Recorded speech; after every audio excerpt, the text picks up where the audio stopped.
Before we get to the movie, I have a viewer question. Stephen Matthew Donor, what is your favorite part about movies? Their length. That they have a standard length for feature-length film, which is between 85 and 185 minutes. So that you can watch them, digest them in a very short amount of time. It's the only art form where people can be into bad versions of that art form. Editing and dialogue. I've always said this: great direction cannot save bad editing, great performances cannot save bad dialogue. Bad editing can make for bad performances. Mm-hmm. And I guess it's unboxing time. Craig has got a postcard from our buddy Grace. That's right, back in Bath with another one of the great baths of Bath. Hey there, basement dwellers. Hope the snacks I sent from the UK got to you guys safely. Yes, we're still working on them. After Edinburgh, I went to Glasgow, saw the comedian Dylan Moran live, then Leeds, the northern Wales seaside/farmland town of Abergale. Just been trying many vegan restaurants and enjoying the vibes of each new place. I've now been to Manchester 3 times.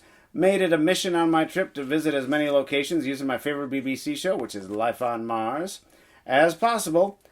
This postcard front, she's giving me stage directions now, is one of them. Craig will love the architecture of this place. Look it up. It's beautiful. It's a commonplace used in films and TV like Peaky Blinders, due to its unique period architecture and look. Lots of love, Grace. And this is from Stuart in Haddington, Scotland.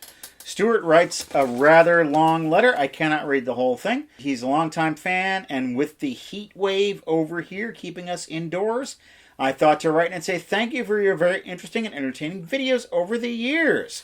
Thank you, Matt and Craig. Thanks, Stuart. I will read the rest of this letter in private later. Looking forward to it. Yes, Stuart of Scotland, like James the First. Yeah. I know my stuff. When you go to our website, welcometothebasementshow.com, you can watch our entire back catalog. You can look at our Hall of Fame. There's lists of other things. There's show notes. And there are PayPal donation buttons that you can click on to do a one-time or rolling monthly donation to support our show. I'm now going to read a short list of some of our rolling monthly donors. Amy, Linnea, Rachel, John, Ruben, Mark, Kendall, Benjamin, Tabitha, Jenny, Robert, Joaka Records and Things, Andrew, Vincent, Corey, Jorge, Stephen, Vance, Daniel, Krista, and Allison. The rest of our rolling monthly donors later in the show. And now, viewer questions. Captain Crispy, can you talk a bit about my idea of a double/triple feature of movies that seem to not go together but kind of do?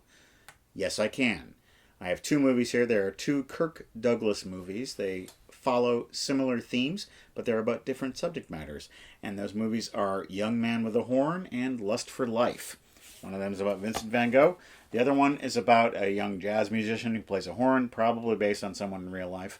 But they're both about people who are so obsessed with their art that their life just kind of falls apart. Like they can't manage the day-to-day things because they're so absorbed in the life of the mind and the life of art.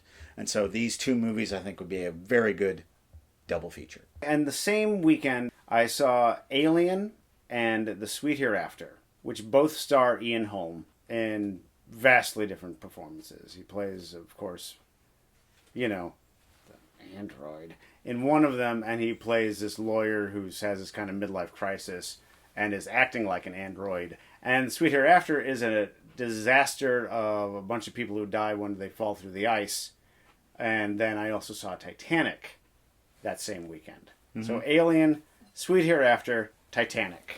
That's your triple feature. It was one of the best weekends of movies that I ever had in my life. Luke C. wrote us this a long time ago. A card from the New Orleans Film Festival. And the question, do you have a favorite film festival memory? I saw a movie called A Quiet Passion.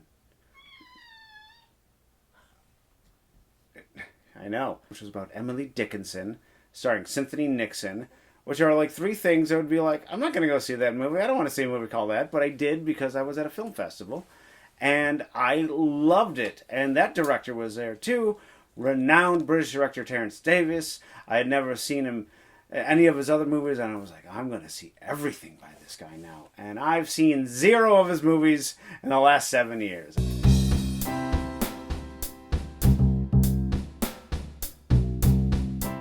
McClure Caps. That is not a name that is recognizable as even as language. Okay, Mr. Scary, I'm sorry. But I'm telling you, that was a mighty wallop. Italian shop owners, Irish cops. This movie is accurately portraying the world as we know it.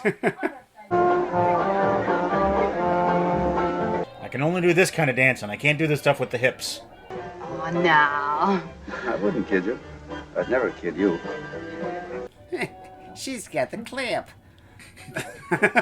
You're the property of the New York Yankees from now on. We'll have T-shirts that will sell in the gift shop.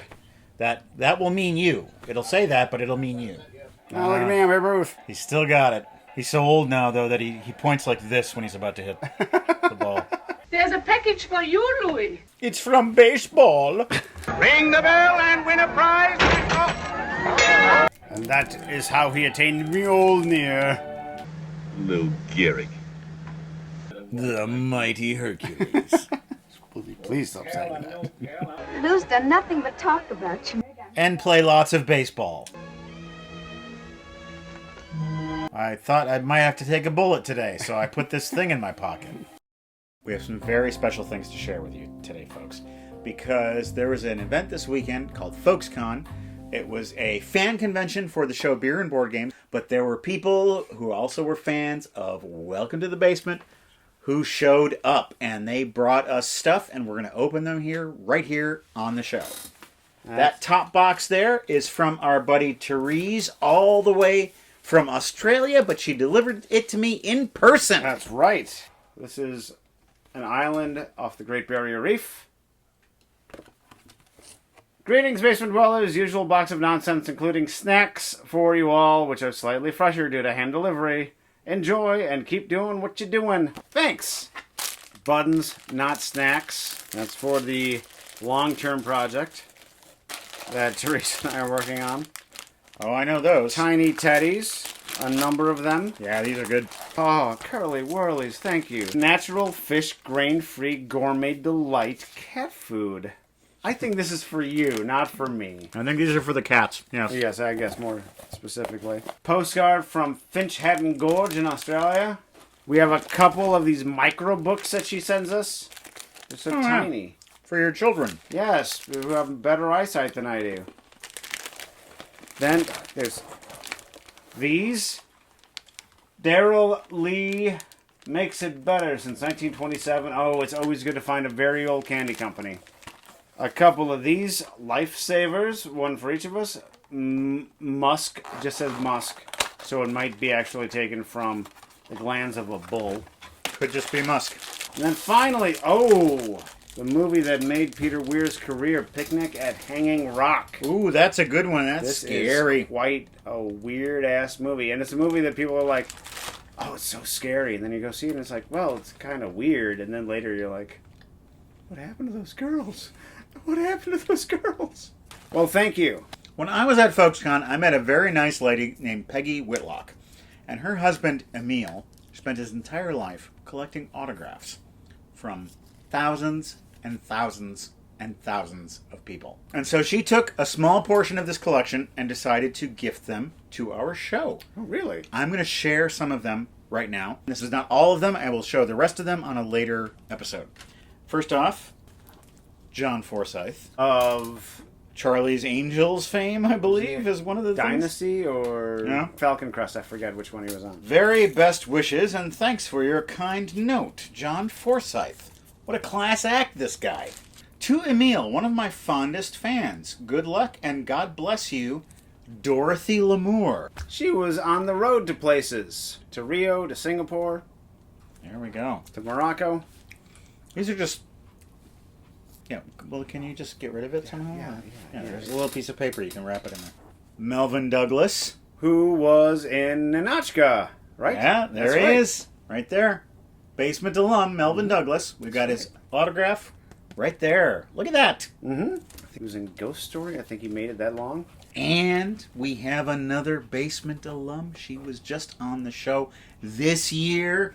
Look at that cute little face. It's Doris Day. Que sera, sera. To Emil, with all of the best, and thank you for the nice letter. Most sincerely, Doris Day. Isn't she a sweetheart? It seems as though Emil was a really good letter writer. Yeah. Which, you know, to have someone write you a personal note about how nice your letter is. So you tried these Musk Lifesavers, and you said they're disgusting. They taste like cleaning products. It smells like something that you would scour the sink with.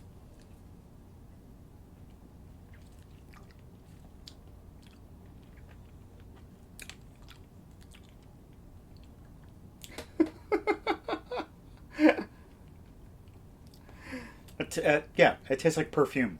Yeah. Why would anyone like that? Well, it does. That's gross. That's gross. Mm-hmm. Oh, God, it just fills up your whole palate. I know, yeah.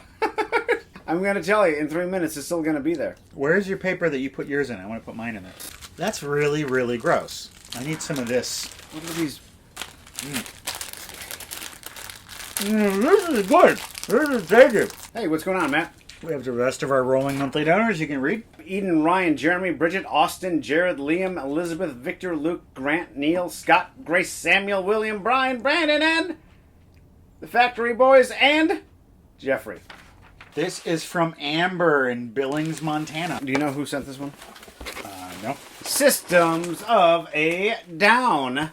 Oh, yeah. Next to the Kardashians, the most famous Armenian Americans are in this band. Well, in this box, we've got more treats in the form of a big old in the form of a big old package of Red Vine's black licorice. That is for Tona. And we have more cat treats. Frisky's Party Mix. This is for the cats. I found the letter. Dear Matt and Craig, I was walking through the store a couple of days ago and stumbled across these. I thought you'd get a kick out of them since you've watched both of the movies on the show. I got one for each of you. I figured you two gentlemen could decide which one you'd want. I know which ones I know how it's gonna divide up. I also put a little black licorice in for Tona and some treats for the kitties. Thank you so much for this wonderful show. I hope you never stop doing it. I think they're action figures. That's what they are. This is the Mummy. That it is. Right there. And then we've got the Wolfman. Oh. Look at that. Oh my god, you can remove the head and put on a nice doggy. Hey, the doggy! Doggy's coming after me! Good old Larry Talbot right there. Oh, you can replace the hands too. Really? Let me see. Oh, it's got the silver cane. Oh, the Mummy has replaceable heads too, so you can give him angry expressions. Look at that. The Mummy and the Wolfman.